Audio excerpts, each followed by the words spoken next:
There is a forbidden book, lost for centuries, that includes fallen angels, bloodthirsty giants, and a warning to all humanity.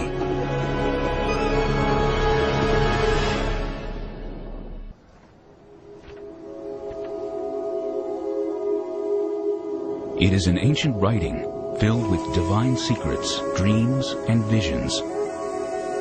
A tour of heaven and hell, guided by the angel Uriel. The Book of Enoch is named for the man who the Holy Bible says walked with God. Enoch walked with God after the birth of Methuselah 300 years, and had other sons and daughters. Thus all the days of Enoch were 365 years. Enoch walked with God, then he was no more, because God took him. The Book of Enoch is named for a man who's mentioned in one sentence in the book of Genesis. We only know one sentence worth of information about him. And yet, somebody stopped, paused on that name, and thought, Enoch. If he was taken up into heaven, what might he have seen? It is a daunting manuscript. 5 volumes containing 108 chapters. For many ancient Christians, the Book of Enoch was essential. Yet it was banned from the Christian Bible. We don't know why this literature was ultimately excluded from the canon. Perhaps it's because of its description of the fall of the rebel angels and their mating with mortals. Perhaps its understanding of the end of time fell out of favor with Jews and Christians. The Book of Enoch begins with a warning to all humanity that a divine judgment has been rendered and a sentence will be imposed. God tells Enoch that all life on earth will be destroyed in a violent flood, and, as with the story in Genesis, God blames this evil on the sons of God, angels who lusted after the daughters of men. These angels are sometimes referred to as watchers. They keep constant watch, and they decide one day, about 200 of them, that they're going to descend to the earth. They would like to very much make contact with these mortal women. The Book of Enoch may have been an attempt to expand on the mysterious giants, the sons of God, and the daughters of the earth, spoken of in Genesis. Anytime you read the book of Genesis, there are all kinds of unanswered questions. Suddenly, there is this quick few verses at the beginning of the flood story about giants in the land that come from the sons of God mixing with the daughters of the earth. And you stop and think, wait a minute, what's this all about? It's like it went by too fast. And you want to grab it and say, wait a minute, what was this? The Book of Enoch offers a disturbing vision of the fall of the angels who lust after earthly women. And they began to go into them, and to defile themselves with them, and they taught them charms and enchantments. And they became pregnant, and they bare great giants whose height was 3,000 ells. And when men could no longer sustain them, the giants turned against them and devoured mankind.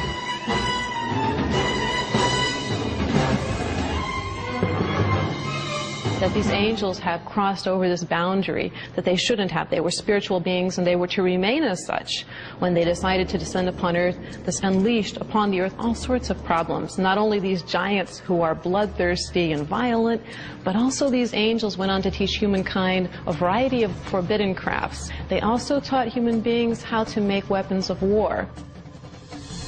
Now, the good angels, the ones not tempted by these beautiful women, go to God and say, you know, there's a lot of bloodshed caused by these bad angels. At which point God says we need to bind Azazel, the sort of lead fallen angel, to bind him and to then cast him into a pit. We might think of this as, how do we take care of nuclear waste in the 21st century? You take it out to a part of the world where no one lives, and you bury it as deep as you can. For this community, the angel was like that sort of nuclear waste. Dangerous, volatile. After the rebel angels are cast into the depths of the earth, Enoch has a dream vision. The lead angel, Azazel, begs Enoch to plead their case before God, to petition the Almighty to release them from the depths of the earth. The request for clemency is denied. This version of the fall of the angels was very popular in its day and maintained popularity for centuries to come. When we look at Dante's work on the Inferno, it's largely out of the material in Enoch. When we look at various snips of the New Testament, Enoch seems to be in play. In Corinthians, when Paul talks about women covering their hair so the angels won't be seduced and tempted, it goes back to the fallen angels tradition. Another episode tells of Uriel, a powerful angel in charge of the stars, who becomes Enoch's guide through the heavenly realms. Uriel's name, in fact, means God is my light. And whenever he is described, frequently in relation to God, he is situated to the east of God's throne. This is very interesting. Of course, the sun rises to the east. So this gets us thinking, Uriel, a figure associated with light, perhaps associated in some way with the sun, or the stars, or the idea of these heavenly bodies making their rotations daily. And all these Uriel, the holy angel, who is the leader of them all, showed to me, and their positions, and I wrote down their positions as he showed them to me. And so something is going on here with the stars. It may well be going back to the role of astrology and the study of stars in the Persian Empire that is now giving rise to this new awareness that constellations aren't just constellations of stars, they're constellations of power. And through this tour of heaven, Enoch gets the information, and he knows where the powers are. And to know where the powers are means that you have access to the power. With its lush descriptions of heavenly powers and the horrors that await evildoers, even angels, Enoch was one of the most popular books among the early Christians. We know that some early Christians considered the writings of Enoch to be authoritative, to contain actual revelation from God. So, because some people thought that, some influential people thought that, the book was used as you would use other books of the Bible. After all, Revelation appears in the New Testament. But Enoch, for reasons that I think are fairly clear, was just considered a little too strange, a little too suspicious, a little too creative, perhaps, for the tradition. Having said that, there's no doubt that it was widely read and very popular. Yet the Book of Enoch was denied a home in the official Christian canon. This imaginative tale fell into obscurity until the late 18th century, when a Scottish explorer named James Bruce came upon this mysterious text in Aksum, a city in the Ethiopian highlands. Travelers to Ethiopia found manuscripts of these books and brought them back to Europe. This caused quite a sensation. I'm aware of scholarly reaction to them. People were excited about having these texts that we knew about only through allusion before this time, or a brief quotation. Whether this raised any questions in people's minds, canonical questions, should we put these books in the Bible? I'm not aware of really intense discussions of that sort. Until the mid-20th century, the Book of Enoch was assumed to be of interest only to the very early Christians. We now know that Enoch was sacred to Ethiopian Christians all along. Part of the reason why this probably became part of their canon is because of the mythic story of the foundation of the Ethiopian monarchy. You have Sheba, who goes to see King Solomon, and the story goes that not only does she bring gifts, she brings a little bit of something back home. She's pregnant with Solomon's son. That son is Menelik. Menelik is the first dynastic king of Ethiopia. He actually goes back and retrieves the Ark of the Covenant from Solomon because Solomon is not taking care of the kingdom properly.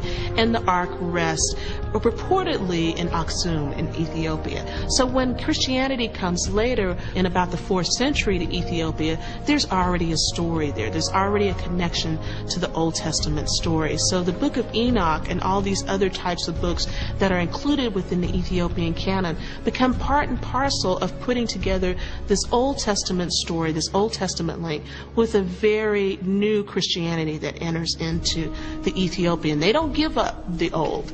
They put it all together with the new and blend it together. Large portions of the Book of Enoch also were found among the Essene literature, hidden in the caves of Qumran, as part of the Dead Sea Scrolls. What about when Joshua and the nation of Israel entered the land of Canaan? They were instructed to wipe out every man, woman, and child of certain tribes. I've talked to some people whose entire rejection of the Bible and God rests on this portion of the biblical text. This video is for those people. What no one ever mentions when recounting this issue is that according to the story itself, the tribes that they killed were non-human hybrids called the Nephilim, and they were huge. They had iron beds 13 feet long and 6 feet wide. It says that the Israelites were like grasshoppers in the sight of the Canaanites. These Nephilim were the offspring of very evil spiritual beings, and they were apparently the primary reason God sent the flood. Satan knew of the prophecies of one that would come to defeat him, and before any of the prophets came to expand on how this was to occur, all he knew at that point was that the Messiah would be a human. The Nephilim were an attempt to infiltrate the entire bloodline of humanity so that the Messiah could not be a full-blooded man. And if it weren't for Noah and his family, it would have worked. Then when Abraham found out from God that the land of Canaan was to be given to Abraham, Satan also found out. and he had over 400 years to plant this minefield of Nephilim in the land of Canaan, in an attempt to thwart the plan of God. Genesis 6:4 tells us that the Nephilim were also on the earth after the flood, and it is them who Joshua was told to wipe out. Tribes such as the Rephaim, the Emim, the Horim, the Zamzummim were all giants. The kingdom of Og was the land of the giants. Later, we also find Arba and Anak and his 7 sons, the Anakim, also giants, along with the famed Goliath and his 4 brothers.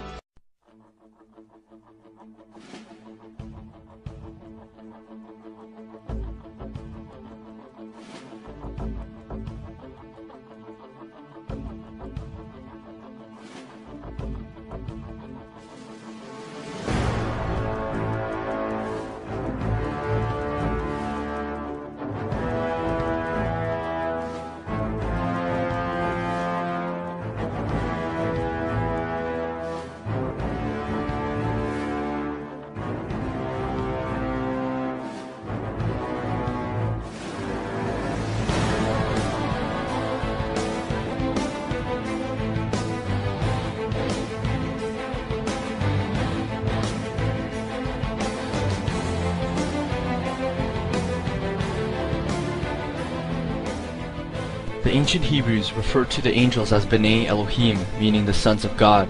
The Bible reveals to us that these angels were present during the creation of the heavens and the earth. Although spiritual beings, they can take on the form of man. Like Jesus, when angels take on the form of flesh, they become subject to the flaws and temptations of the flesh.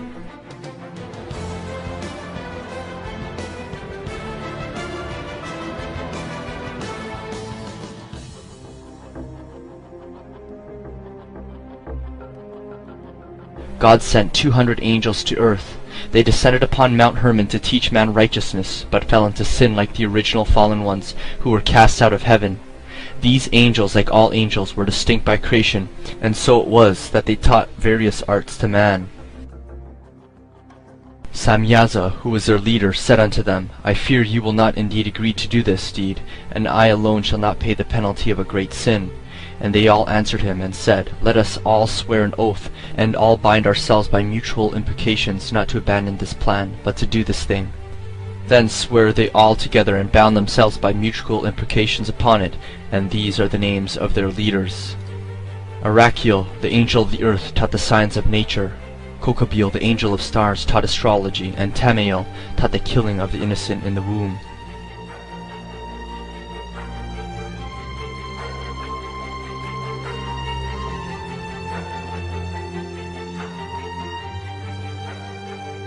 Azazel, another chief fallen angel who was akin to Satan, taught men the art of warfare, the making of swords, knives, shields, and coats of mail, and women the art of deception by ornamenting the body, dyeing the hair, and painting the face and the eyebrows. He also revealed to the people the secrets of witchcraft and corrupted their manners, leading them into wickedness and impurity, until at last he was bound, at the Lord's command, hand and foot, by the archangel Raphael, and chained to the rough and jagged rocks of where he is to abide in utter darkness until the great day of judgment.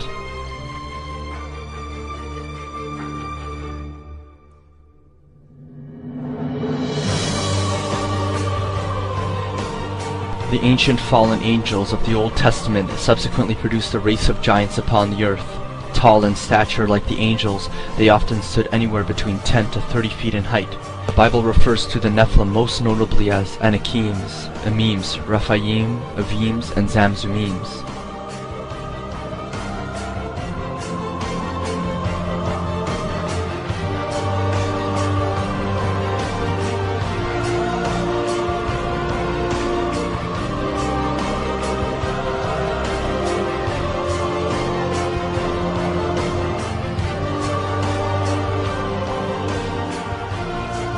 But God had chosen a shepherd boy by the name of David to slay the remnants of the giants, to wipe out the Nephilim from the face of the earth.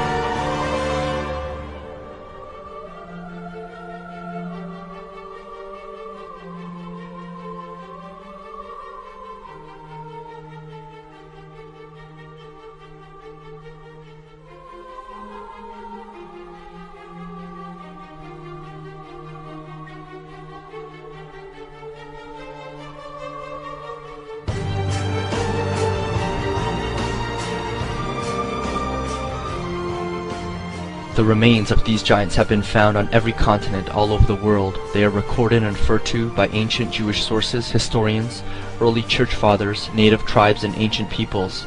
It was not until the 4th century when teachings of the fallen angels and Nephilim were abolished. There was a deviation that higher spiritual beings could not resist temptation while monks were taking vows of celibacy. In a place called Baalbek, monolithic stone blocks can be seen. These structures are older than the Mayan and Inca temples and are so precisely fitted together. The trilithon stones are the largest solid stone blocks used in construction in the world, each weighing an estimated 1,375 tons. We have no modern-day crane or machinery that can lift anything near that weight. Thousands of these stones have been cut, quarried, and moved a mile away. Within the Baalbek ruins, many artifacts, grave sites, and tombs have been discovered as well.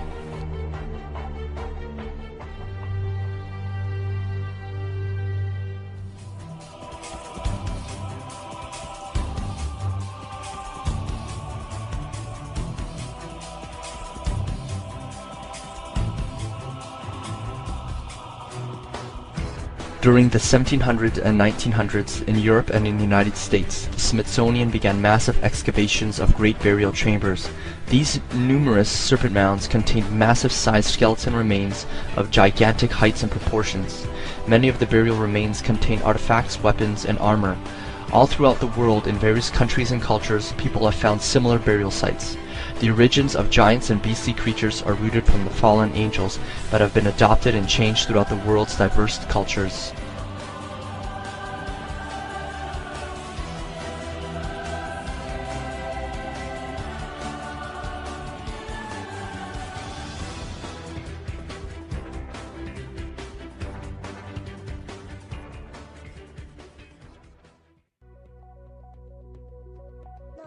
Is the everlasting God, the creator of all the earth, who never grows weak or weary. No one can measure the depths of his understanding. He gives power to the weak and strength to the powerless. Even youths will become weak and tired, and young men will fall in exhaustion. But those who trust in the Lord will find new strength. They'll soar high on wings like eagles. They'll run and not grow weary. They'll walk and not faint.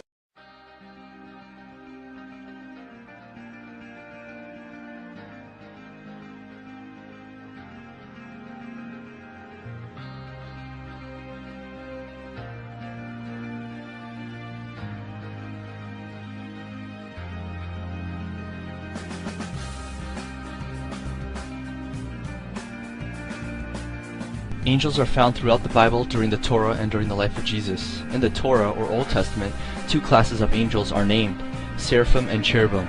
St. Paul assigns additional ranks of angels. The 7 additional classes are angels, archangels, principalities, powers, virtues, dominions, and thrones. While some rankings work together in unison, some are separate and distinct. The angelic hierarchy can be compared to the church body. All are important and significant, and all work together to form the whole angelic body. In Judeo-Christian history, angels are a medium of God's power. They exist to execute God's will and carry out important tasks. They have revealed themselves to individuals as well as whole regions and nations of people, announcing news and coming events. Angels constitute God's court, sitting in the council with him. Hence they are called his council of the holy ones and the assembly of the saints. Psalm 89:7.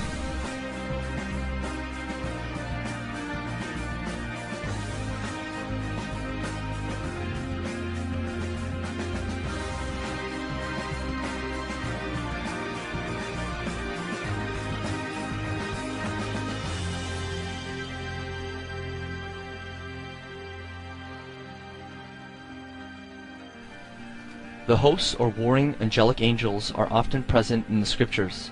In the prophetic books, angels appear as messengers bringing prophetic news to Israel or executing the will of God. It is written that they are formed by the breath of God and encompassed by light.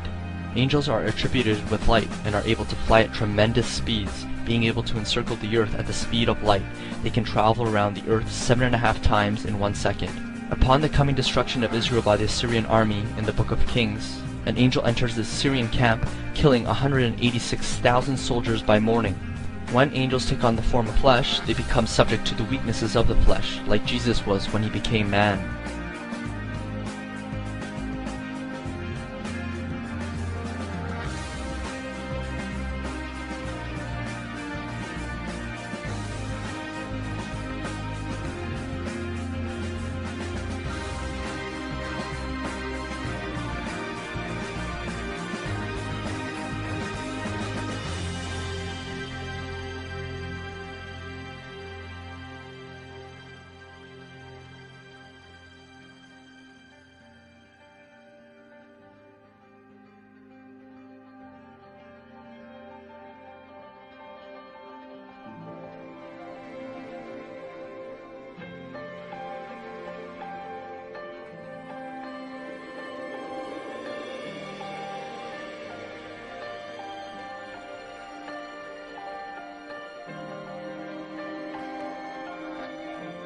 Most theologies agree that angels are technically genderless in their native spiritual form. However, angels are given masculine roles such as warrior and guardians, and so it follows that they are generally male-like in their fleshly form.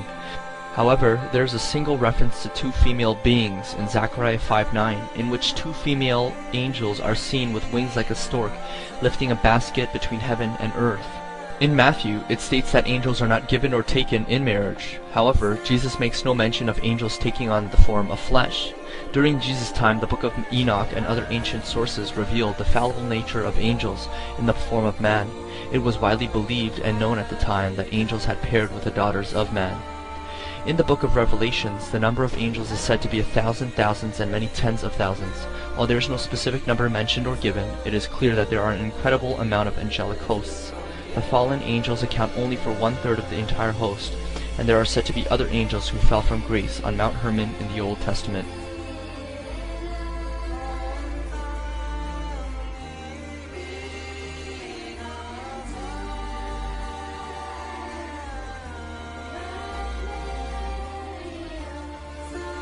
Some angels hold positions of high rank, but at the same time carry out tasks within lower rankings. In Judeo-Christian tradition, Michael is the angel referred to as who is like El, meaning one who is like God. Michael is viewed as the field commander of the army of God, or one of the chief prince angels. He is mentioned in the book of Daniel, the book of Jude, and the book of Revelations. In the book of Daniel, Michael appears as one of the chief princes, who in Daniel's vision comes to the angel Gabriel's aid in the clash of the fallen angel Debiel, the principality or power of Persia.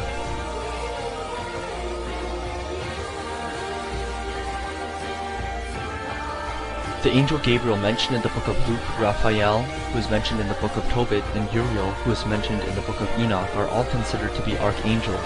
A chief fallen angel called Abaddon is mentioned in Revelation 17:8. He is also referred to as Apollyon in Greek and is said to reside in the abyss in the Euphrates River and Persian Gulf, where he and 3 other fallen angels will be released during the end times. Abaddon is referred to as an individual angel as well as a regional entity. His name means a place of destruction, which is associated to war, death, and devastation. He is described as the king of the bottomless pit, where he is currently bound till one of God's angels releases him.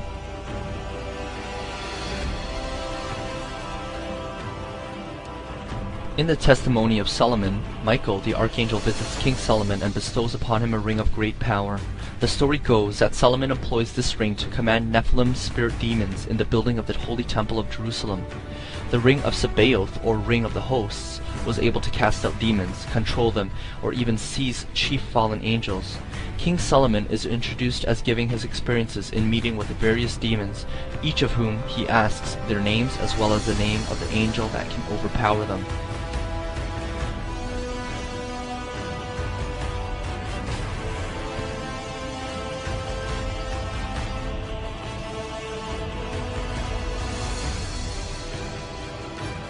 Michael, Gabriel, Uriel, and Raphael are considered by ancient Jewish sources as being the 4 seraphim standing in attendance at God's throne. Although they are the highest-ranking angels in the hierarchy, they also hold the title of being archangels. They are considered to be some of the highest-ranking remnant angels who have not sinned or had come into the daughters of man.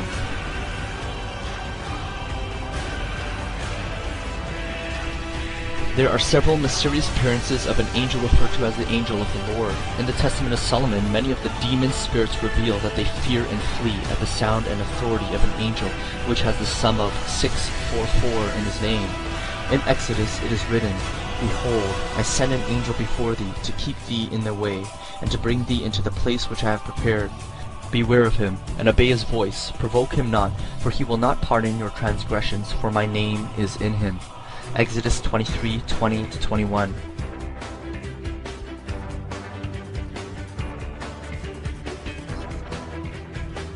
On one occasion, in Judges, the angel of the Lord appears to Samson's mother and gives news that she will bear a son, even though she has been barren and unable to conceive. They ask the angel his name so that they can offer thanks, but the angel says, Why do you want to know my name? For it is a secret. The word used here translates to one found in Isaiah 9:6. His name shall be called Wonderful. The captain of the host is none other than Jesus.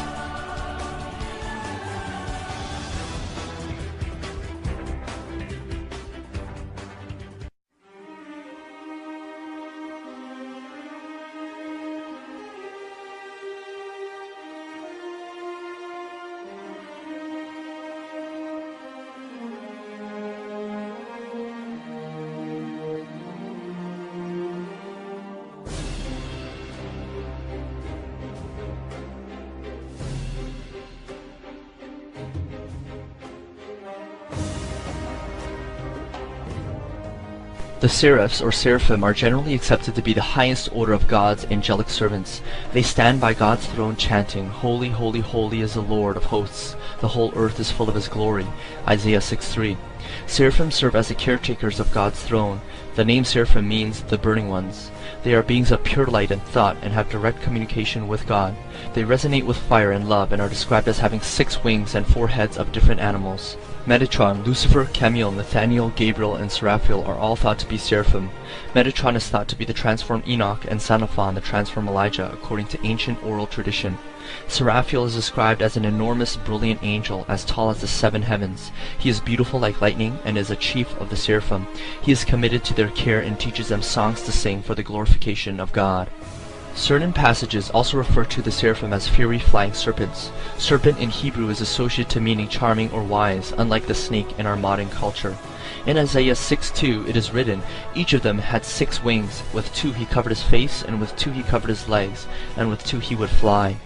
Another interpretation is that the word comes from Rapha, meaning healer, and Ser, meaning higher being. There is much confusion in the ranks of angels. Some of the seraphim are considered archangels, even though the archangels are ranked 6 orders below that of the seraphim.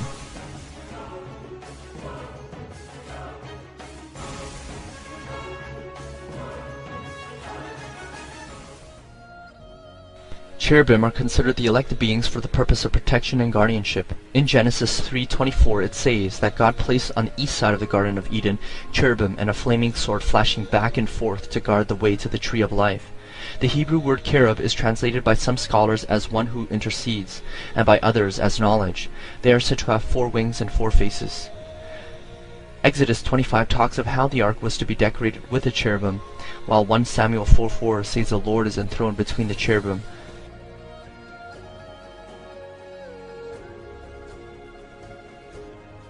Thrones are living symbols of God's justice and authority, and are beings of tremendous power and movement. Thrones are known in Scripture as the bearers of justice. They are assigned and associated to planets and the channeling of energy of God throughout the universe. This position makes them some of the most powerful angels in the service of the Lord. Like their counterparts in the second angelic triad, they come the closest to all angels to spiritual perfection, and emanate the light of God with mirror-like goodness. They, despite their greatness, are said to be intensely humble, an attribute that allows them to dispense justice with perfect objectivity and without fear or pride or ambition. Because they are living symbols of God's justice and authority, they are sometimes personified as the chariots of God. The thrones are said to reside in either the 3rd or 4th heaven.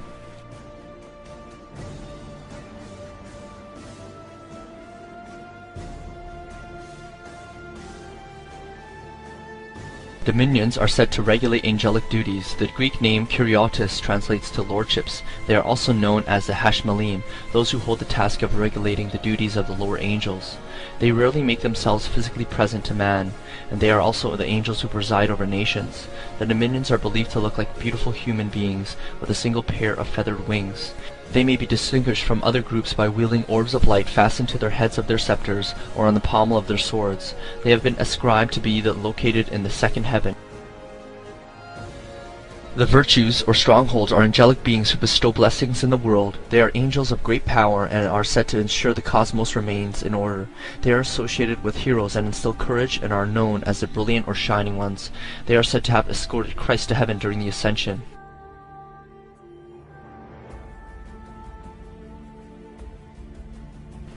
The powers are said to be the first angels created by God and are said to reside along the border between the first and second heavens.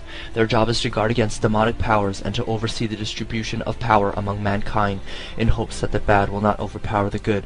They are warrior angels created to be completely loyal to God. However, some believe that many powers have fallen from grace. Some sources indicate that the angel Camiel was believed to be the leader of the powers, but later fell from grace. Camiel is also said to have been one of the 7 angels who stand in the presence of God. Legends surrounding Camiel claim that he wrestled with Jacob and even tried to prevent Moses from receiving the Torah. The principalities are those angels who are in charge of nations and great cities on earth. Later they became the protectors of religious denominations. Another possible chief is Aniel, who was one of the 7 angels of creation. He is associated with human sexuality and is also the governor of the second heaven. In Jewish and Christian sources there are 7 archangels. All agree on Michael, Gabriel, Raphael, and Uriel. The other 3 are either Metatron, Ramiel, Seriel, Enel, Raguel, or Raziel. These angels are said to be the most important intercessories between God and humans, and they are also in constant battle with the sons of darkness. Michael is the only angel in the Bible named expressly as the archangel. In Daniel he is referred to as one of the chief princes. Another possible interpretation of the 7 archangels is that the 7 are the 7 spirits of God that stand before the throne described in the book of Enoch and in the book of Revelations.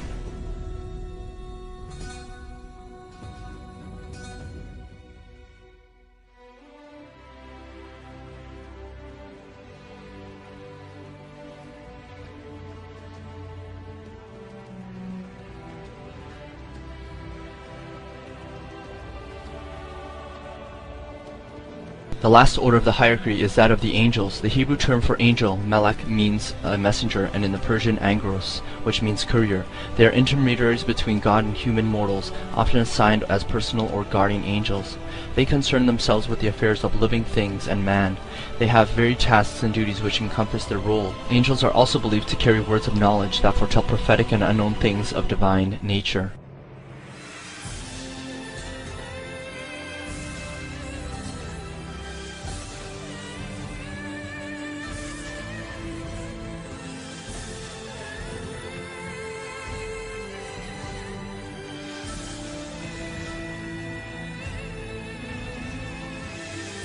Jews and Christians believe in a war that was predicted by the prophet Ezekiel. The story of Gog and Magog is a vision that took place in the book of Ezekiel and Revelations.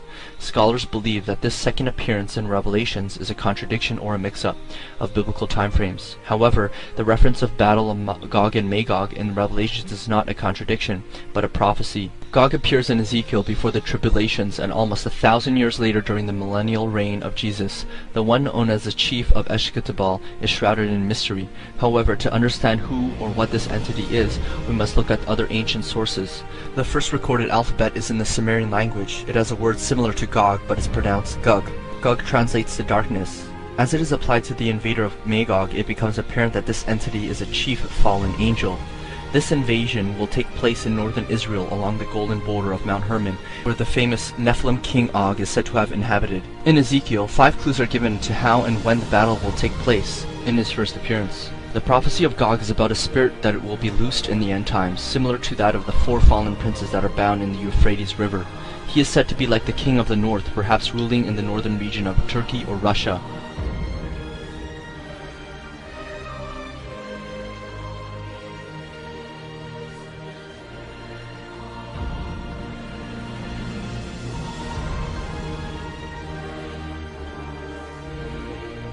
Together, the angelic beings have been a source of blessings and curses, carrying out the will of God and sometimes falling from grace. God allowed us to choose right from wrong. life from death, to love or follow him, or to hate and reject him. It began with Lucifer in the Garden of Eden appearing as a brilliant, charming angel of light, and we fell into sin, tainting the world that God had made for us. But yet God was not done.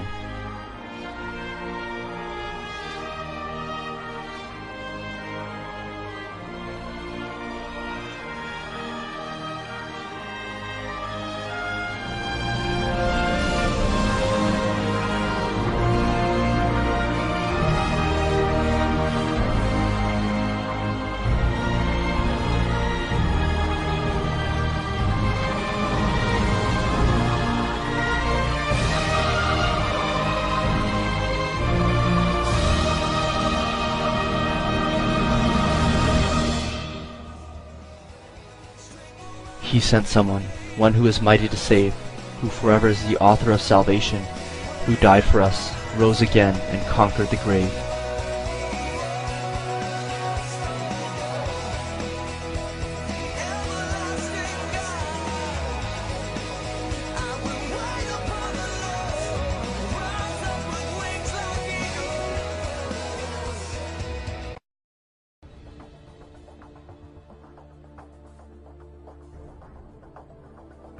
The angels looked upon God's work with approval and joyous praise, the angelic host almost an infinite amount, equivalent to the stars in all the heavens. Instruments of God, they have been shrouded in mystery and intrigue. The Jewish teachers of law prohibited incantations and prayers to the angels. As a medium of God's power and not our own, man should call directly upon the name of the Lord and no other. They sit in the Council of Jubilation, where Jewish tradition teaches if 999 vote for conviction and only one for acquittal, God decides in favor of man. According to Job, the angels have a moral sense but fall short of God's spiritual perfection. Their food is manna, the bread of the mighty, and although they eat heavenly bread, they are also immaterial and not being subject to the limitations of time, space, and their native spiritual form. They can assume a physical form or body if it falls in the nature of their mission, just like Jesus did when he became man. Angels can take flight at any moment and become invisible at any time. Often they appear as brilliant flaming creatures or as fiery flying serpents. The term serpent signifies wise, charming, brilliant, and beautiful, unlike the snake portrayed in the Garden of Eden story. Angels are powerful and dreadful, endowed with wisdom and with knowledge of all earthly things, correct in their judgment, holy but not infallible. Angels are almost always male and are referred to as the sons of God. However, Zechariah 5:9 is the only reference to two female angels in which two female beings are seen with wings of crane. When appearing to man, angels are usually seen to be about 10 or so feet in height, and this varies substantially.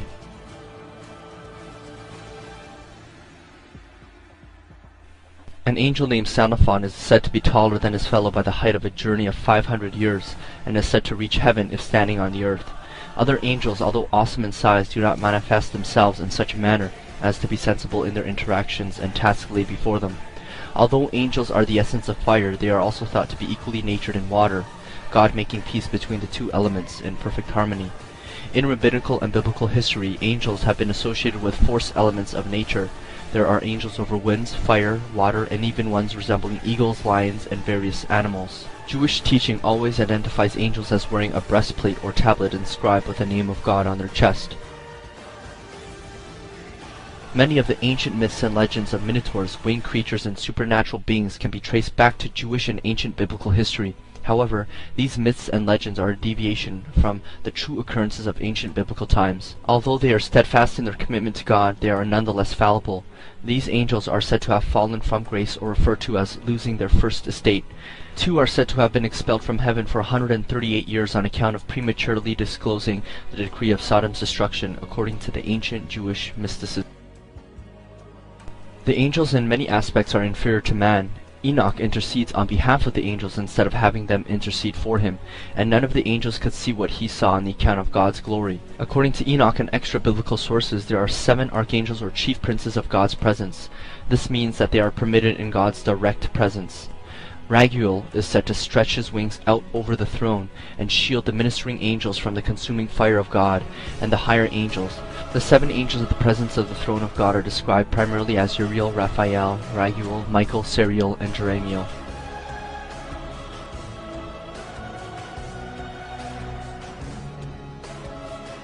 Michael, named as the fourth out of the seven, is first in rank. As leader, he is probably meant to stand in the middle as a chief ruling prince. On the other hand, Michael, Gabriel, Raphael, and Uriel are introduced as the four angels of the face of the Lord.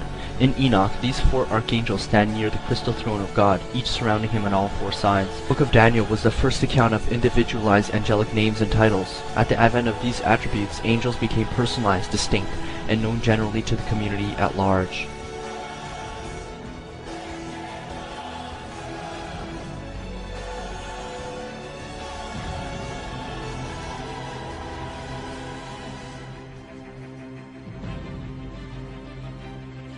The celestial city of New Jerusalem, located in heaven, is said to contain a sanctuary where Michael is said to stand in position. Like a high priest on earth, he offers up praises to God. Michael is also said to have been present at the building of the Tower of Babel, where he and a few other angels decided to confuse man's speech. This detailed account of the Tower of Babel prevails all over the world, including ancient China, where the ancient Chinese culture developed their topography, historical, biblical creation, the flood, and the coming of Jesus. Whenever Michael appears on earth, he is accompanied by Gabriel and is said to bring Shekinah glory, or the holy presence of God. Gabriel, another well-known archangel, is known as the Prince of Ripening Fruit. According to the Midrash, he is also known as Gabriel the Mightiest, showing Moses how to fashion a candlestick. Gabriel is attributed to gold, the color of fire, while Michael and Uriel are attributed to silver and copper. Gabriel has wings like the other angels, but while Michael reaches the earth in one flight, Gabriel is said to require two.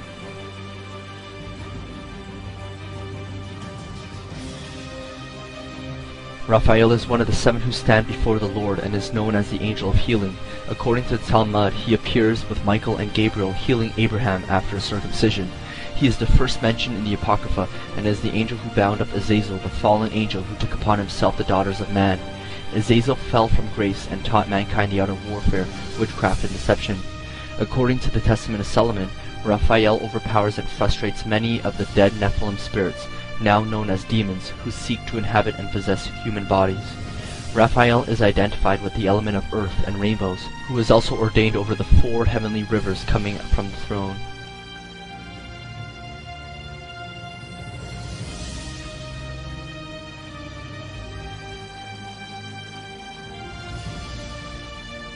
Uriel, who is one of the four angels who stand in attendance before God, is associated with the eagle, lion, and is said to be the angel over thunder and earthquakes and the abyss. According to the Torah, his name means fire or light of God. He is placed over repentance, hope, and eternal life. As a chief prince, he intercepts the accusations and persecutions of Satan and aided John the Baptist from Herod during the massacre of the innocents. In the Midrash, Uriel is identified as being the bringer of light to mankind. Uriel guides Enoch on a journey of the upper heavens and also prays to God to end the violence and corruption of the Nephilim in ancient times.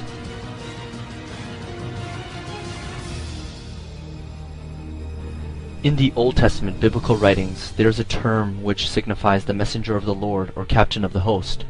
This occurs singularly in the Hebrew and denotes a special self-manifestation of God. The angel or messenger says, "I am God of Bethel," and the same appearance is the same distinction as the burning bush that appeared to Moses. At times, this identity appearing in human form clearly distinguishes himself from the Lord who sends him. This appearance is the manifestation of God in the flesh, the Messiah Jesus Christ, who the Jewish tradition does not affirm or recognize. The manuscript and revelation of Moses is an account in which he travels up through the clouds and into the heavens on a celestial journey. Upon his arrival, the angels ask God, "What does this man born of a woman desire?" God replies he is to receive the Torah, in which the angels disapprove.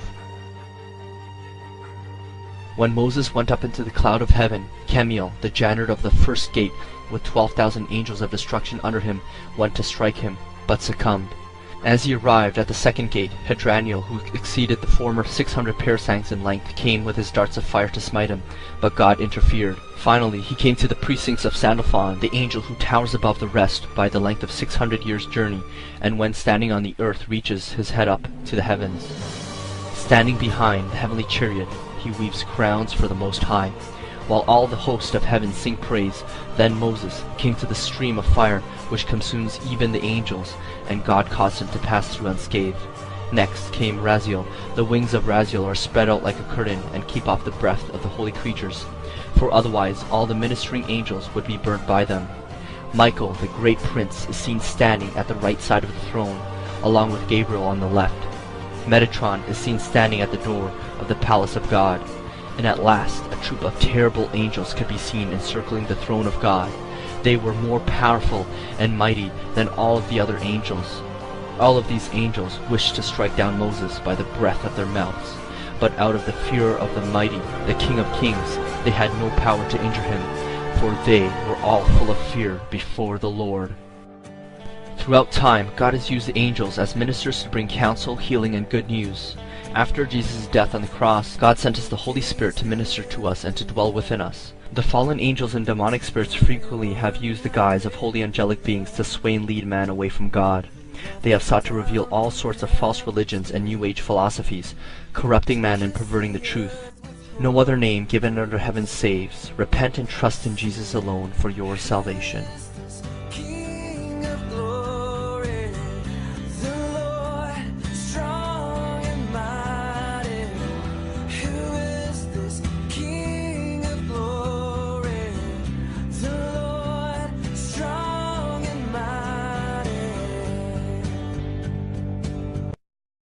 And it came to pass, when the children of men had multiplied, that in those days were born unto them beautiful and comely daughters.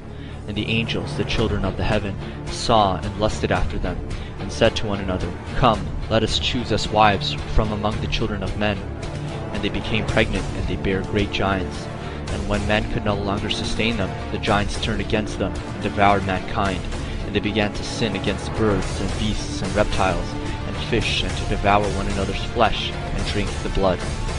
And I, Enoch, was blessing the Lord with majesty and the King of the ages. And lo, the watchers called me Enoch the scribe, and they besought me to draw up a petition for them, that they might find forgiveness.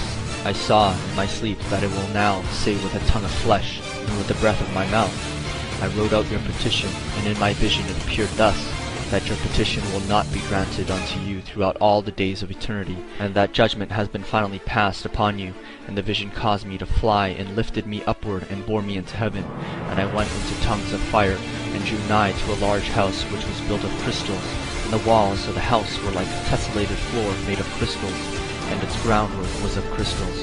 Its ceilings was like the path of the stars, and the lightnings, and between them were fiery cherubim, and their heaven was clear as water.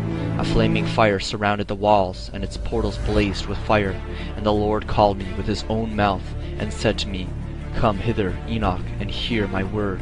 And I heard his voice, Fear not, Enoch, thou righteous man and scribe of righteousness. Approach hither, and hear thy voice. And go, say to the watchers of heaven, who have sent thee to intercede for them, You should intercede for men, and not men for you. Wherefore have you left the high, holy, and eternal high, and lain with women, and defiled yourselves with the daughters of men, and taken to yourselves wives, and done like the children of earth, and begotten giants as your sons. And now the giants who are produced from the spirits of flesh shall be called evil spirits upon the earth, and on the earth shall their dwelling be.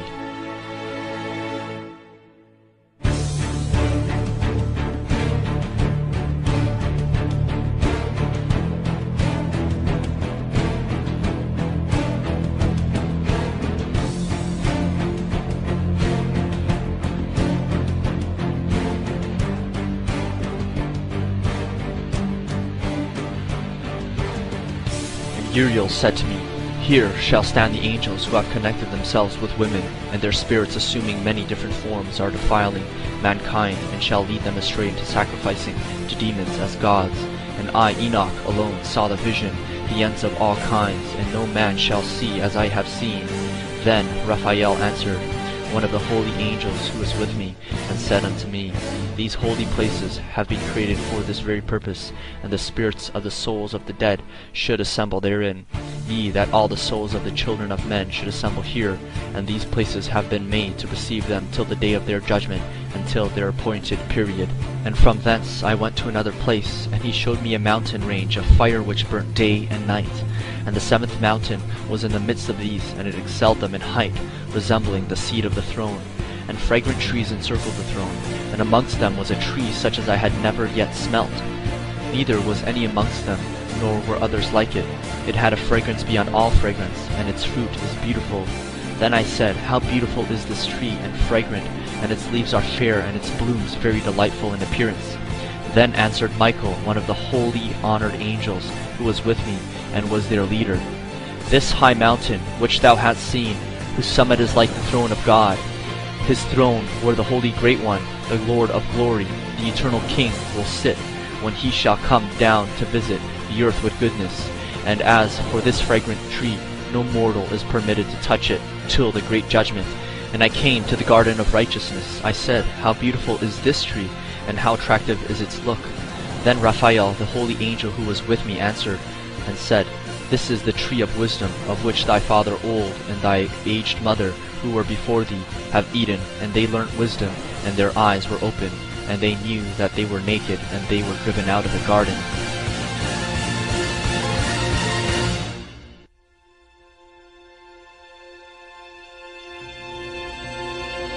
And after that I saw thousands of thousands, and 10,000 times 10,000s. I saw a multitude, beyond number and reckoning, who stood before the Lord of spirits. And on the four sides of the Lord of spirits I saw four presences, different from those that sleep not. And I learned their names, for the angel that went with me made known to me their names, and showed me all the hidden things. And I heard the voices of those whose presences are as they uttered praises before the Lord of glory. The first voices, Blesses the Lord of spirits, forever and ever. And the second voice I heard blessing the elect one, and the elect ones who hang upon the Lord of spirits. And the third voice I heard pray and intercede for those who dwell on the earth, and supplicate in the name of the Lord of the spirits. And I heard the fourth voice fending off the Satans, and forbidding them to come before the Lord of spirits, to accuse them who dwell on the earth. After that I asked the angel of peace who went with me, who showed me everything that is hidden, Who are these four presences which I have seen, and those words I have heard and written down? And he said to me, This first is Michael, the merciful, the long-suffering, and the second, who is set over all the diseases and all the wounds of the children of men, is Raphael, and the third, who is set over all the powers, is Gabriel, and the fourth, who is set over repentance unto hope of those who inherit eternal life, is named Uriel. And these are the four angels of the Lord of spirits, and the four voices I heard in those days. And after that I saw all the secrets of heaven, and how the kingdom is divided, and how the actions of men are weighed in the balance. And there I saw the mansions of the elect, and the mansions of the holy, and mine eyes saw there all the sinners being driven from thence, which deny the name of the Lord of spirits. And there I saw one who had the head of days, and his head was white like wool. And with him was another being whose countenance had the appearance of a man, and his face was full of graciousness, like one of the holy angels.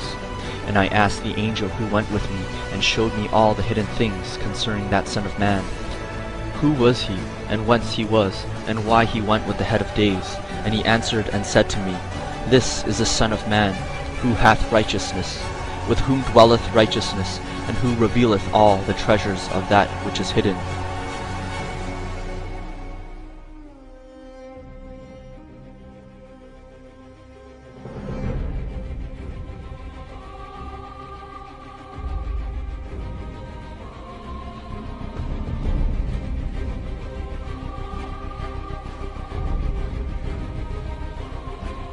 And this Son of Man, whom thou hast seen, shall rise up the kings and the mighty from their seats, and the strong from their thrones, and shall loosen the reins of the strong, and break the teeth of the sinners. And in that place I saw the fountain of righteousness, which was inexhaustible, and around it were many fountains of wisdom, and all the thirsty drank of them, and were filled with wisdom. And their dwellings were with righteousness, and holy and elect. And at that hour that Son of Man was named in the presence of the Lord of spirits, and his name before the head of days. Yea, before the sun and signs were created, before the stars of heaven were made, his name was named before the Lord of spirits. He shall be a staff to the righteousness, whereon to stay themselves and not fall. And he shall be the light of the Gentiles, and the hope of those who are troubled of heart. All who dwell on the earth shall fall down and worship him, and will praise and bless and celebrate with song the Lord of spirits. And for this reason hath he had been chosen and hidden before him, before the creation of the world, and forevermore. And the wisdom of the Lord of spirits hath revealed him to the holy and righteous. For he hath preserved the lot of the righteous, because they have hated and despised this world of unrighteousness, and have hated all its works and ways in the name of the Lord of spirits. For in his name they are saved. And the Lord of spirits will have compassion on them, for his compassion is great, and he is righteous also in his judgment. And in those days shall the earth also give back that which has been entrusted to it, and Sheol also shall give back that which it has received, and hell shall give back that which it owes. For in those days the elect one shall rise, and he shall choose the righteous and holy from among them. For the day has drawn nigh that they should be saved, and the elect one shall in those days sit on my throne, and his mouth shall pour forth all the secrets of wisdom and counsel. For the Lord of spirits hath given them to him, and hath glorified him. And in those days shall the mountains leap like rams, and the hills also shall skip like lambs satisfied with milk, and the faces of all the angels in heaven shall be lighted up with joy, and in the earth shall rejoice, and the righteous shall dwell upon it, and the elect shall walk thereon.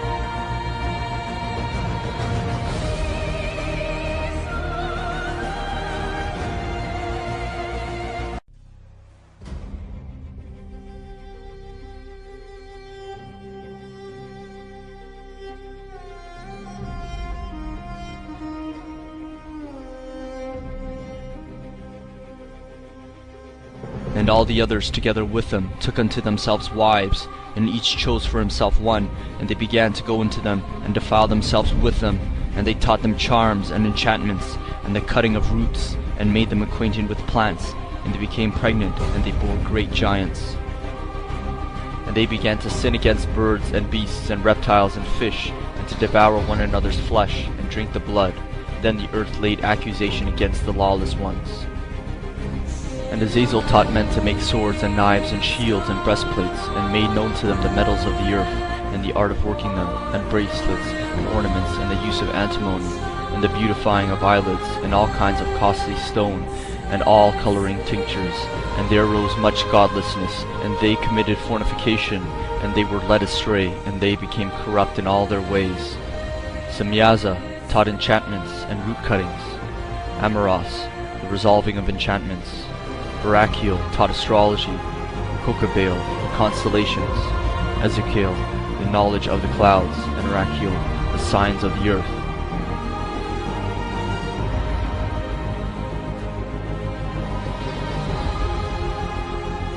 And then Michael, Uriel, Raphael, and Gabriel looked down from heaven, and saw much blood being shed upon the earth, and all lawlessness being wrought upon the earth. And they said to the Lord of ages, Lord of lords, God of gods, King of kings, and God of the ages, the throne of thy glory standeth unto all the generations of the ages, and thy name holy and glorious and blessed unto all the ages. Thou seest what Azazel hath done, and hath taught all unrighteousness on earth, and revealed the eternal secrets which were preserved in heaven, which men were striving to learn. And Semyaza, to whom thou hast given authority to bear rule over his associates, and they have gone to the daughters of men upon the earth, and have slept with the women, and have defiled themselves, and revealed to them all kinds of sins. And the women have borne giants, and the whole earth has thereby been filled with blood and unrighteousness. Then the Most High, the Holy and Great One, spoke, and sent Uriel, and said to him, Go to Noah, and tell him in my name, hide thyself, and reveal to him the end is approaching, and that the whole earth will be destroyed, and a deluge is about to come upon the whole earth, and will destroy all that is on it. And now instruct him that he may escape, and his seed may be preserved for all generations of the world. And again the Lord said to Raphael, Bind Azazel, hand and foot, and cast him into the darkness, and make an opening in the desert, which is in Judea, and cast him therein, and place upon him rough and jagged rocks, and cover him with darkness, and let him abide there forever, and cover his face, that he may not see light. And on the day of great judgment he shall be cast into the fire, and heal the earth which the angels have corrupted, and proclaim the healing of the earth, and they may heal the plague and that all the children of men may not perish through all the secret things that the watchers have disclosed and have taught their sons. And to Gabriel said the Lord, proceed against the bastards and the reprobates, and against the children of fornication, and destroy the children of the watchers from amongst them, and send them one against the other, that they may destroy each other in battle. For length of days shall they not have, and no request that they make of thee shall be granted unto their fathers on their behalf, for they hope to live an eternal life, and that each one of them will live 500 years. And the Lord said unto Michael, Go bind Semyaza and his associates, who have united themselves with women, so as to have defiled themselves with them in all their uncleanliness. And when their sons have slain one another, and they have seen the destruction of their beloved ones, bind them fast for 70 generations in the valleys of the earth, till the day of their judgment and their consummation. In those days they shall be led off to the abyss of fire, and to the torment, and to the prison in which they shall be confined forever. And whoever so shall be condemned and destroyed will form henceforth be bound together with them unto the end of all generations, and destroy all the spirits of the reprobate and the children of the watchers, because they have wronged mankind. Destroy all wrong from the face of the earth, and let every weak work come to an end, and let the plant of righteousness and truth appear, and it shall prove a blessing. The works of righteousness and truth shall be planted in truth and joy forevermore. And they took and brought me to a place in which those who were there were like flaming fire, and when they wished, they appeared as men. And I proceeded and saw a great place which burns day and night, where there are 7 mountains of magnificent stones, one of pearl and one of jacinth, and those towards the south of red stone. But the middle one reached to heaven like the throne of God of alabaster, and the summit of the throne was of sapphire. And I saw a flaming fire, and I saw the deep abyss with columns of heavenly fire, and among them I saw columns of fire fall. And beyond that abyss I saw a place which had no firmament of the heaven above, and no firmly founded earth beneath it. There was no water upon it, and no birds, but it was a waste and a horrible place. I saw there 7 stars like great burning mountains, and to me, when I inquired regarding them, the angel said, This place is the end of heaven and earth. This has become a prison for the stars and the host of heaven, and the stars which roll over the fire are they which have transgressed the commandment of the Lord in the beginning of their rising, because they did not come forth at their appointed times. And Uriel said to me, Here shall they stand, the angels who have connected themselves with women, and their spirits assuming many different forms are defiling mankind, and shall lead them astray into sacrificing to demons as gods. Here shall they stand till the day of great judgment, in which they shall be judged till they are made of an end. And the women also of the angels who went astray shall become sirens, and I, Enoch, alone saw the vision, the ends of all things, and no man shall see as I have seen. And these are the names of the holy angels who watch: Uriel, one of the holy angels who was over the world and over Tartarus; Raphael, one of the holy angels who was over the spirits of men; Raguel, one of the holy angels who takes vengeance on the world of the luminaries; Michael, one of the holy angels, to wit, he that is set over the best part of mankind and over chaos; Serachiel, one of the holy angels who was set over the spirits who sin in the spirit; Gabriel, one of the holy angels who was over paradise and the serpents and the cherubim; Remiel, one of the holy angels whom God set over those who rise. From thence I went to another place to the west and the ends of the earth, and I saw a burning fire which ran without resting. I asked, saying, What is this which rests not? Then Raguel, one of the holy angels who was with me, answered me, and said unto me, This course of fire which thou hast seen is the fire in which the west persecutes all luminaries of heaven. And I went from thence to the middle of the earth, and I saw a blessed place in which there were trees, with branches abiding and blooming, and between them a deep and narrow ravine. And all the ravines were deep and narrow, of hard rock, and trees were not planted upon them. Then said I, For what object is this blessed land, which is entirely filled with trees, and this accursed valley between? Then Uriel answered and said, This accursed valley is for those who are cursed forever. Here shall all the accursed be gathered together, who utter with their lips against the Lord unseemly words, and of his glory speak hard things. Here shall they be gathered together, and here shall be the place of their judgment. In the last days there shall be upon them the spectacle of righteous judgment in the presence of righteous forever. And from thence I went to the south, to the ends of the earth, and saw there 3 open portals of the heaven, and hence there came dew, rain, and wind. And from thence I went to the east, to the ends of the heaven, and saw here the 3 eastern portals of heaven, open and small portals above them. Through each of these small portals pass the stars of heaven, and run their course to the west on the path which is shown to them.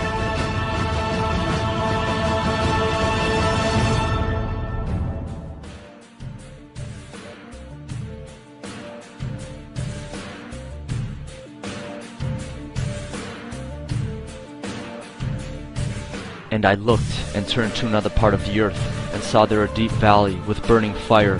And I asked the angel of peace who went with me, saying, For whom are these chains being prepared? And he had said unto me, These are being prepared for the hosts of Azazel, so that they may take them and cast them into the abyss of complete condemnation.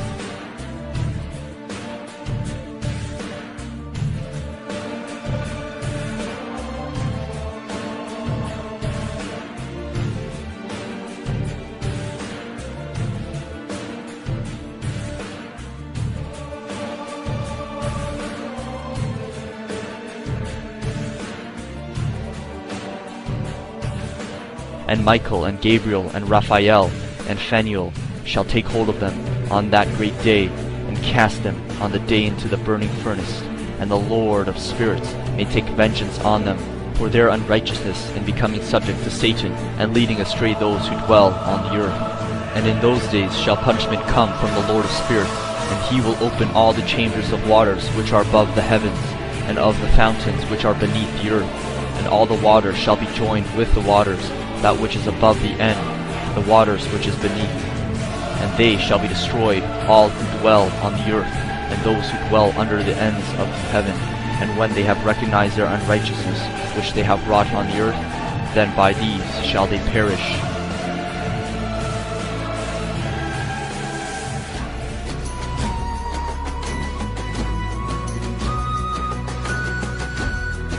Then God blessed Noah and his sons, saying to them, Be fruitful and increase in number and fill the earth.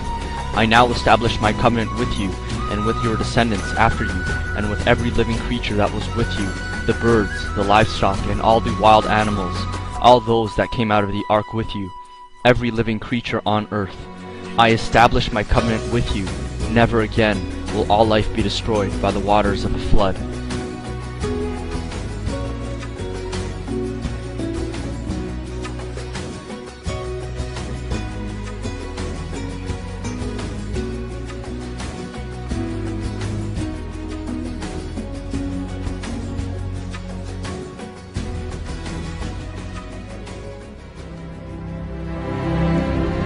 Maha amaninti.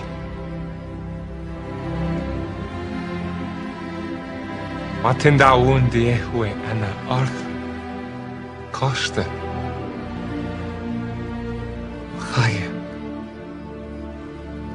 Laite na shalaba lehim biati. Then I heard the angels chanting, Holy, holy, holy is the Lord Almighty. The whole earth is full of His glory.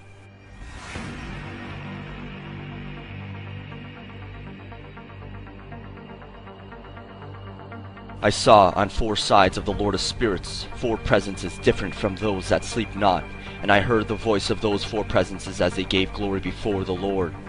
The first, Michael, merciful and long-suffering, blesses the Lord of Spirits forever and ever. The second, Raphael, set over the diseases of children of men, blesses the elect one, the Messiah, and the elect ones who cleave to the Lord of Spirits. The third, Gabriel, set over all the powers, intercedes on behalf of the inhabitants of the earth. And the fourth, Uriel, set over repentance and hope of eternal life, prevents the Satans from accusing men. These 4 stand near the crystal throne of God, which is encircled by flaming fire, seraphim, cherubim, and Ophanim. These beings are referred to as those that sleep not, and guard the throne of His glory. But above all these angels is seated the Most High, the Lord of glory, and seated at His right hand the elect one. According to ancient texts and rabbinical traditions as handed down by Rabbi Meir of the 2nd century, Enoch is taken up into the heavenly realms by 2 angels of fiery appearance. He sees the 3rd heaven and the sun and the stars, and the former surrounded by phoenixes and other winged creatures, and attended by 15,000 angels, who take off his crown each evening to bring it to the Lord, and set it upon his head again each morning. In the 4th heaven he sees hosts of angels, armed for judgment, while serving God with cymbals and singing. In the 5th he sees the watchers, 4 orders, in grief over their fallen fellow angels, but still singing. In the 6th heaven, legions of angels more resplendent than the sun, the archangels set over the sun, the stars, the seasons, the rivers, the vegetation, the living things, and the souls of men, with 7 phoenixes, seraphim, cherubim, and 7 6-winged creatures, in the midst of them, sing with one voice, indescribably beautiful, while rejoicing before the Lord. And finally, in the 7th heaven, I saw a very great light, and all the fiery hosts of great archangels, and incorporeal powers and lordships and principalities and dominions, cherubim and seraphim, thrones and the watchfulness of many eyes, 10 troops according to their rank. Day and night without ceasing they sing, Holy, holy, holy, Lord God of Sabaoth, heaven and earth are full of thy glory. This is the Irabot where I saw the face of the Lord like iron, burnt in the fire emitting sparks, wonderful beyond words, and the great throne of the Lord, not made by hands, and hosts of cherubim and seraphim surround him.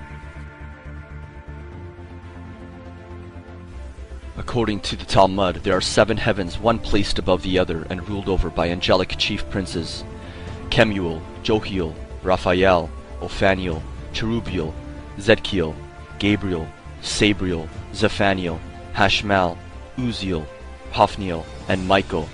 These 10 archangels are believed to be the first chief princes that were created, and Metatron is believed to be appointed over them, who is also said to be to transform Enoch from flesh and blood into flaming fire. The fall of the angels is known to have been led by Satan. From Babylonian mythology, he is also known as Lucifer, as the main adversary against the holy and righteous God. He is described and attributed to many characteristics and names, like the Prince of Power of the Air, a reference to the dominion he has over the evil spirits who are permitted to go forth throughout the regions of the earth's atmosphere and space. In time, these angels who were cast out of heaven for their defiance against God turn their eyes on mankind.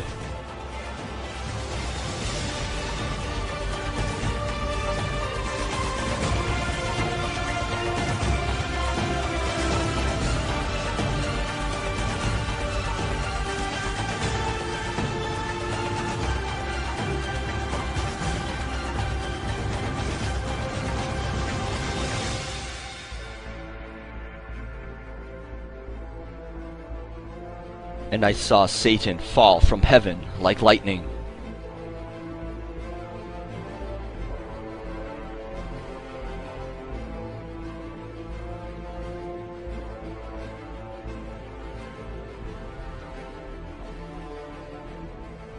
Some angels came down to teach mankind righteousness, but instead fell from grace as a result of their sinful pleasures of the flesh.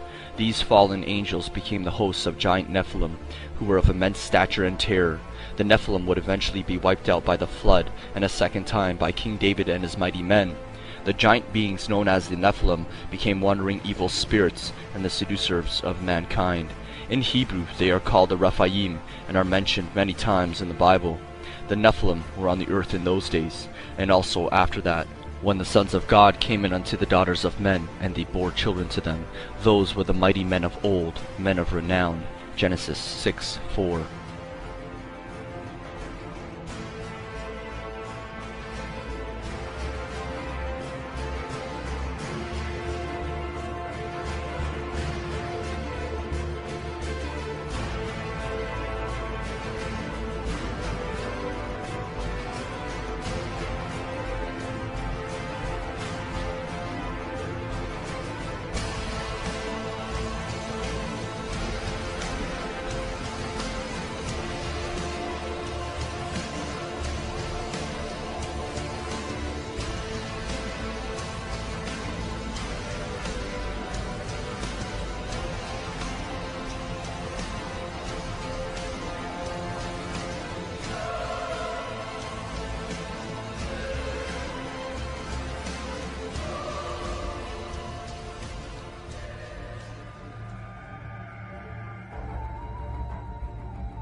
The earth was filled with great terror and evil, and the blood of man cried out from the graves. The fallen angels would finally come under confinement by the power of heaven. Captured and punished by the archangel Raphael, Azazel was one of the leaders of the population of the Nephilim. He was the chief debaucher of women. His place of punishment was in Jerusalem by the rocks of Beth Hadudah, where scapegoats were also offered for atonement. The second rebel leader alongside Azazel was Samyaza. They assembled on Mount Hermon. They had 10 generals under them, with 100 angels each at their command. These angels made an oath in defiance against the God of heaven, and they took upon themselves the daughters of man. The punishment they received at the hands of Michael, Gabriel, Raphael, and Uriel did not completely annihilate them. Samyaza and Azazel are believed to still have revealed secrets of heaven to King Solomon, while even more angels would later betray divine secrets heard from behind the curtain of heaven. As a result, fallen angels were expelled from their positions in heaven and bound in the abyss. In modern times, occultists like Aleister Crowley have opened supposed spiritual portals or stargates, releasing certain powers and deceptive spirits. Many believe that these portals have released demonic and evil influences within hell. As such, the being who came forth out of the portal that Aleister Crowley opened called himself Lamb, resembling an extraterrestrial being.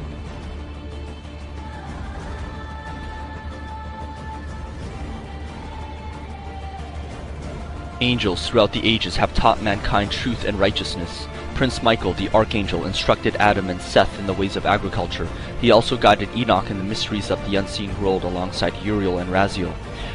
Raphael revealed the healing power of herbs to Noah, while Suriel, the angel of the face, taught Abraham the language of creation and revelation, allowing him to study the writings of the first fathers. Gabriel taught all of the 70 languages he knew to Joseph, while Moses received divine knowledge from the angel Yephaphia, or the angel of divine beauty. Occasionally, the angelic beings of heaven gather in joyous interest to listen to a sage of great wisdom and knowledge, while at other times they resent man for the revelation of knowledge of heavenly mysteries. Thus, they sought to dissuade the Most High from giving the law to Moses. However, Moses pacified them by his swift, wise arguments, sparking great favor amongst the heavenly host. In a similar position, the angels sought to drive Jacob from paradise, until God interceded, saying, "Leave this venerable sage unscathed, for he is worthy to make use of my glory." The angelic host placed over judgment are fierce and powerful. Moses described them as a terrible troop of angels, more powerful than all of the other angels. They are described further from God's vocation, thus affording man the opportunity to repent and turn away from their sin. They are described in the Testament of Abraham as slinging the souls of the wicked, and are under the leadership of 7 chief princes, which are under the angel of death. Other angels attributed to destruction are Cushiel, the rigid one of God; Nathaniel, the flaming one; Shoftiel, the judge of God; Makatiel, the plague of God; Hutriel, the rod of God; and Rogziel, the wrath of God.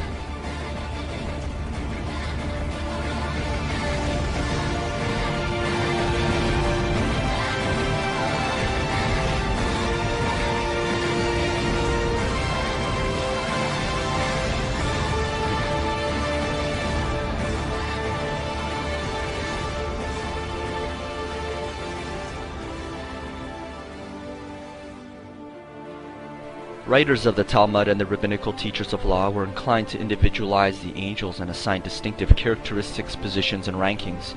This was influenced by the breastplate tablets, which are said to be worn by the angelic hosts, in which their names appear alongside God's.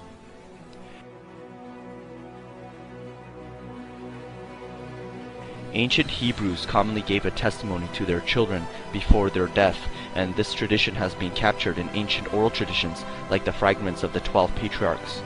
Other fragments and manuscripts are often pseudographical, being written by a close pupil or family member. While much of oral tradition and extra-biblical texts are not inspired canon like the Bible, they often affirm biblical theology and add additional understanding to the mysteries of heaven and God.